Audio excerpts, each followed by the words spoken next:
Aaron Swartz was a coder, a political activist, and an internet freedom fighter, amongst many other things. His resume included co-authoring RSS 1.0 at the age of 14, co-founding Creative Commons, co-founding Demand Progress, and being a member of the Harvard University Ethics Center Lab. He helped organize the successful campaign against the Stop Online Piracy Act, or SOPA, which sought to monitor the internet for copyright violations and shut websites down. The whole premise of our constitutional rights is that they're freedoms that are so important to us that yes, we take risks, sometimes physical risks, to protect them. I mean, you know, we have a whole system of trials and stuff. Would we be safer if we could just throw people in jail randomly? Probably a little bit, but that's not a kind of country I would want to live in. The 26-year-old took his own life last Friday. And some people suggest that he committed suicide because the state of Massachusetts was overzealously prosecuting him. He faced the possibility of $4 million in fines and more than 50 years in prison. My God, what did he do to deserve that kind of punishment? All this for illegally downloading academic documents. Let me give you a sense of perspective. Threatening the president, my God, that's really serious, right?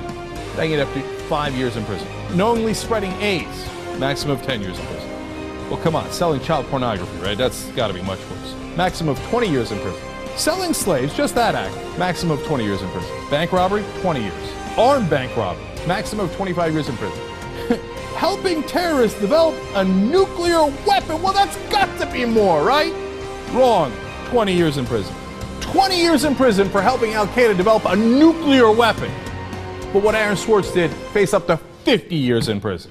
Now, I know it's multiple counts, but this is the trick that they always do. Oh, well, that one time that I think you were hacking in, that's a count. And the other time that was like 3.5 minutes later, that's another count, and that's another count. And we add all these together and we get 50 years. Why? We want to intimidate you, we want to bully you, we want to pressure you, we want to break you. It is grotesque. Swartz was, quote, driven to the edge by what a decent society would only call bullying. The Archive Network, which stood to be harmed the most, declined to press charges. They said, we will not even pursue civil charges. It's not that big a deal. It's not that important. Nonetheless, the government proceeded. There was nobody hurt by these actions, right? And to really see the federal government and prosecutors go after it so aggressively, to throw the book at someone like that, just, you know, really makes you question some of the priorities. It really looks like the prosecutors were acting not out of a sense of justice or of responding to harm, but as if they have a vendetta or they're making an example. I mean, I can't even imagine how scary and terrible that must be to have your government hell-bent on putting you in a cage for 30 years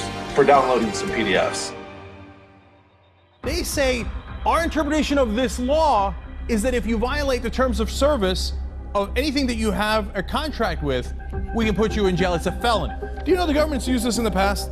There was a case of the woman who created a fake account on MySpace. Nobody was on her side. She was bullying a young girl, etc. But the actual charge that they went after her is the same one they were going using Swartz. They're saying that creating a fake profile on MySpace was a felony because it violated the terms of service of MySpace. A felony. Who hasn't violated terms of service of the hundreds of things you've signed up to online? Are you positive you haven't violated any of them? See, what it allows the government to do is selective prosecution. Since the law is so broad, they selectively prosecute the people they don't like. One of the things that he was charged with was wire fraud. You know who was not charged with wire fraud? HSBC, which did wire fraud, money laundering, which the government says they did, with the largest drug cartels in the world, and with Al-Qaeda, and with Iran. For that, they faced a fine, but the prosecution, the Justice Department, that's so concerned about Aaron Swartz, came out and said, oh, I'm sorry, there's nothing we can do if we prosecuted any of those banking executives. It might endanger the bank, which might endanger the global economy. So you can do wire fraud with the largest drug cartels and terrorists in the world, but don't you dare violate a term of service, because then the government will come to get you, because you are dangerous.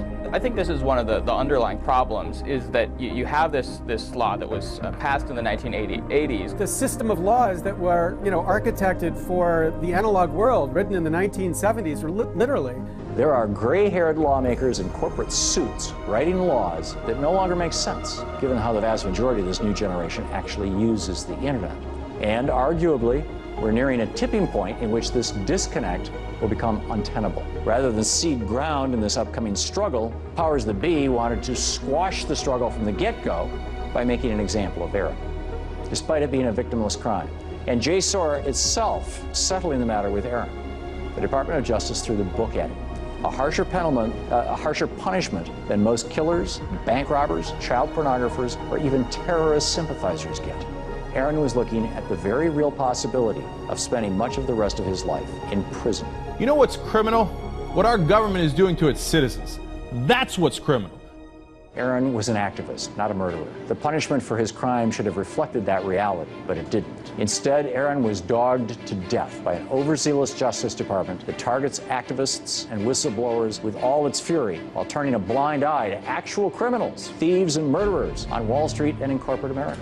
This is the same sort of prosecutorial overreach we're now getting used to in a nation that more and more resembles a police state. It really shouldn't take the death of a 26-year-old man to get people to analyze what is wrong with computer laws in this country. And his death is not going unnoticed. The hacker group Anonymous claims to have taken over the website for MIT to honor Swartz. The Anonymous group also knocked the website for the U.S. Department of Justice offline. The group's message called the prosecution of Swartz a grotesque miscarriage of justice and a distorted and perverse shadow of the justice that Aaron died fighting for. Adding, we call for this tragedy to be a basis for a renewed and unwavering commitment to a free and unfettered internet, spared from censorship, with equality of access and franchise for all. Yeah, and they put up a message out there, calling for the reform of computer crime laws. They're definitely not the only ones. In the wake of Aaron Swartz's death, let's fix draconian computer crime law. The Obama administration, of course, how do they respond to perhaps amending this law, which is what everybody's calling for today?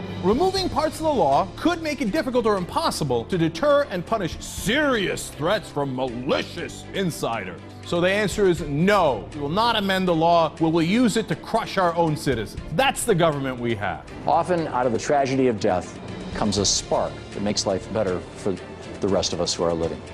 We saw that play out in Tunisia when a young street vendor, Mohamed Bouazizi, set himself on fire to protest the kleptocratic rule of his government and bring attention to the suffering of his generation.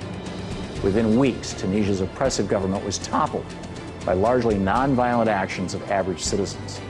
So too were Egypt's and Libya's. The Arab Spring was born. Let's hope that Aaron's death will be just like his life, a spark for nonviolent, revolutionary change to bring about a more just, freer, and more equitable America. The story of Aaron is only scratching the surface. We have seen how the law is wielded less and less to uphold justice and more to exercise control, authority and power in the interests of oppression or personal gain. As the ever-vigilant watchdog of freedom throughout the world, Anonymous can no longer stand idly by lest another tragedy ensue. To that end, we have initiated Operation Last Resort in order to reform this erroneous system, but we are merely the catalyst. It is up to each and every one of you to guide it.